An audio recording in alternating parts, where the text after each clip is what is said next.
Retired Abdul Qayyum को, जो साबिक सेनेटर भी हैं और मुस्लिम लीग नून के रहनुमा भी हैं। और सबसे अहम बात ये भी है कि lieutenant general retired Abdul Qayyum Benazir Bhutto की पहली हुकूमत में उनके साथ बतौर मिलिट्री सेक्रेटरी भी काम कर चुके हैं। तो बहुत शुक्रिया जनरल कयूम साहब, आपने सहाफ़ी प्रोग्राम को वक्त दिया। इस सारी जो खित्ते की सूरत हाल है, इसमें आपके ख्याल में इसराइल और ईरान के बीच इस जंग में कामयाबी किसकी हुई? कौन जीता? बयानिए में कौन जीता और हकीकत में किसने अपने मकासद हासिल कर लिए? देखिए मतुल्लाह, बहुत मेहरबानी। जंगों के अंदर ना फतह किसी की नहीं होती। मैं ये समझता हूँ कि जंगों में तबाही होती है और वो दोनों तरफ होती है, और मामलात जो हैं बैनुल अक़वामी सतह के जिनको आपने हल करना है वो और गंभीर हो जाते हैं।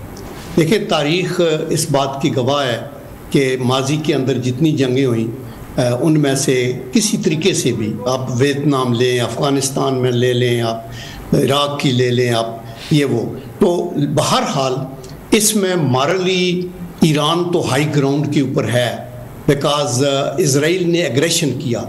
उनके अपने इख्तलाफात के बावजूद कोई बैनुल अक़वामी कानून किसी मुल्क को ये इजाज़त नहीं देता कि आप दूसरे मुल्क पे चढ़ाई कर दें और अपना एक व्यू पॉइंट, जैसे इंडिया पाकिस्तान के ऊपर शुरू हो गया। तो इसलिए हमारे लिए तो ये हाई ग्राउंड पे हैं। लेकिन ईरान के लॉसेस भी बहुत हैं। ऑफ कोर्स उनके तकरीबन 610 लोगों का वो कंफर्म किया है कि उनकी शहादतें हुई हैं और कुछ 3500 ज़ख्मी हैं। और जो इजराइलीज़ हैं वो अपने तौर के ऊपर कहते हैं 25 लोग हलाक हुए हैं उनके, और उनके ज़ख्मी भी हैं, लेकिन सैकड़ों में तादाद है वो छुपा रहे हैं। तो मैं ये कहना चाहता हूँ कि जहाँ तक तो इजराइल के अहदाफ का ताल्लुक था कि हम ईरान की जो एटमी ताकत है उसको तोड़ना चाहते हैं और वो ख़त्म करना चाहते हैं, आई डोंट थिंक सो कि उनके बस की बात थी।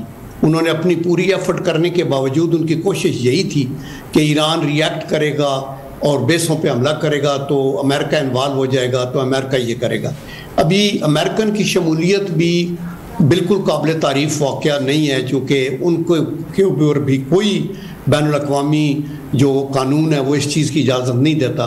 बहरहाल उन्होंने अपना एक एक्शन किया। अमेरिका की जो शमूलियत है जनरल साहब, इसमें क्या वो भी इसराइल की तरह ही काबिल मज़म्मत है कि नहीं? ऑफ कोर्स, देखें, जब भी आप किसी मुल्क के ऊपर विदाउट यूनाइटेड नेशन के चार्टर के पैरवी करते हुए, देखिए यूनाइटेड नेशन के चार्टर के अंदर भी प्रोविजंस हैं। प्रोविजन ये है कि अगर कोई मुल्क बैनुल अक़वामी अमन को तबाह करने की दूर की बात है, अगर बैनुल अक़वामी अमन के लिए ख़तरा हो तो उसको यूनाइटेड नेशन के चार्टर के प्रॉब्ली चैप्टर 6 और 7 में ये मौजूद है। आप पहले तौर पे फर्स्ट स्टेप पे उसको सफारती दबाव डालते हैं, अगर वो ना माने तो फिर उसकी सैंक्शंस लगाते हैं, अगर वो ना माने तो यूएनओ की एक आर्मी बनाई जाती है जो फिर वो अपने तौर पे करती है। इसकी कोई मिसाल है सर? इसकी देखिए, इसकी मिसाल यूएनओ की फोर्स की मिसाल, मसलन अभी ये जब इन्होंने चढ़ाई की थी, ये अरब की वार्स हुई, तो ये इन्होंने कुछ चिट ली थी मेरे ख्याल है यूनाइटेड नेशन से अपने तौर पे, लेकिन वो भी कंकाक्टेड था ना। उन्होंने कहा था इराक में वेपन्स ऑफ मास डिस्ट्रक्शन है, और उनको अभी मैं अगले दिन देख रहा था टोनी ब्लेयर का बयान आया कि हमें बड़ा दुख है, हमें पता वो नहीं थे, वाकई उधर नहीं थे, और मिलियंस ऑफ लोग। मगर आप समझते हैं कि जो ईरान बतौर मेंबर नॉन प्रोलिफरेशन ट्रीटी, क्योंकि बैन-अक़वामी मुआहदे के ऊपर दस्तखत कर रखे थे ईरान ने कि वो एटम बम नहीं बनाएंगे, तो आपके ख्याल में ईरान अपने उस मुआहदे पे कायम था और मुआहदे की खिलाफ वर्जी नहीं हो रही थी, बावजूद इसके कि इंटरनेशनल एटॉमिक एनर्जी एजेंसी ने कुछ खदशात का इजहार किया था एन मौके पर गो के? देखिए, जो इंटरनेशनल एटॉमिक एनर्जी कमीशन ने ये कहा था, उन्होंने पहले भी ये कहा था कि उनका कोई इरादा न्यूक्लियराइज करने का नहीं है या एटम बम बनाने का नहीं है, और अभी भी उन्होंने इसकी कंट्रडिक्शन नहीं की कि वो बनाने वाले हैं या वो, अभी भी उनका यही बयान था। तो इसलिए ये जो ईरान है वो अपने उस मुआहदे पे काम था।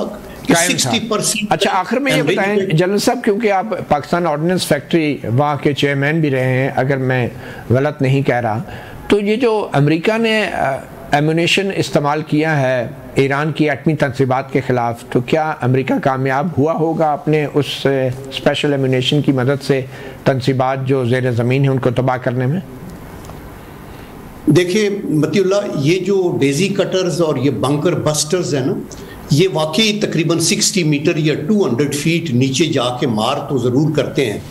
और ये इन्होंने इस्तेमाल भी किए थे तोरा बोरा के ऊपर, आपको याद होगा जब ये उसामा बिन लादेन के पीछे पड़े हुए थे, तो उस वक्त भी इसका कोई उस नहीं होता। अभी इन्होंने किया है तो उनको काफ़ी वार्निंग थी। देखिए, आप उनके इंफ्रास्ट्रक्चर को तो तबाह कर सकते हैं ईरानियन के, लेकिन आप उनकी नो हाउ को, उनकी स्किल को, उनकी अहलियत को तो ख़त्म नहीं कर सकते। और इन एडिशन टू दैट जो एनरिच यूरेनियम है 60% एनरिच, जो पीसफुल पर्पस के लिए उन्होंने इस्तेमाल किया है, वो उन्होंने उठा के दाएं बाएं कर दिया होगा। तो आई एम श्योर नुकसान ज़रूर हुआ होगा, लेकिन आई डोंट थिंक सो कि मुकम्मल आदाफ हासिल हुए। ये अमेरिका खुद भी मान रहे हैं। ठीक है, ये जो ईरान के जो साइंसदान हैं उनका कत्ल किया गया, ये भी एक बहुत बड़ा लॉस है आपके करीब? बहुत बड़ा लॉस होता है। देखें, ये जो इंटेलेक्चुअल माइंड्स हैं, रिसर्च वाले बड़े, लेकिन at the same time nobody is indispensable. ये लोग सिर्फ टॉप पे नहीं होते, ये नीचे अपनी टीमें तैयार करके रखते हैं। आप देखेंगे एक वक्त में डॉक्टर AQ खान सर, ये बताएंगे पाकिस्तान के लिए क्या सबक है, और ये जो फील्ड मार्शल और ट्रंप साहब की मुलाकात हुई थी, क्या ये कामयाब हुई थी? या देखिए, पाकिस्तान के लिए सबक इस लड़ाई में यही है कि ठीक है, हमारी मुआशी हालत को हमें बेहतर करना है, लेकिन कोई मुल्क भी, मतलब है, अगर वो मिलिटरीली वीक होगा तो उसकी सोवरेनिटी और टेरिटोरियल इंटेग्रिटी खतरे में होगी। देयरफॉर कई कौमें ये भी कहती हैं कि पेट पे पत्थर भी बांधो, लेकिन अपना दफा। अभी यूक्रेन वाले रिपेंट करते हैं कि हमने न्यूक्लियर को छोड़ दिया, हमारे पास डिटरेंस नहीं रहा, तो ये लड़ाई होगी। दूसरा क्वेश्चन आपका ये है कि देखें, ये ग्रेट ऑनर थी कि अमरीकी सदर ने, आल्दो पेंटागन ने इनवाइट किया था फील्ड मार्शल आसिम मुनीर साहब को, और वहाँ गए और बहुत सी बाईलैटरल टॉक्स इनकी हुई अपने लेवल पे, चूँकि पेंटागन के साथ पाकिस्तान के GHQ के बड़े हमेशा तारीखी अच्छे ताल्लुकात रहे हैं। But then they wanted to give an additional honour, और उसके अंदर ये उन्होंने अपने फ़वाइद को देखा होगा कि हम अपना एक वाया मीडिया भी करें, हम अपने तौर के ऊपर एक। जनरल साहब, ये ऑनर वज़ीर आज़म को क्यों नहीं मिलता? देखिए, वज़ीर आज़म को भी, ये बिल्कुल आपका ठीक पॉइंट है, जब वज़ीर आज़म जाते हैं तो वज़ीर आज़म भी मिलते हैं ना।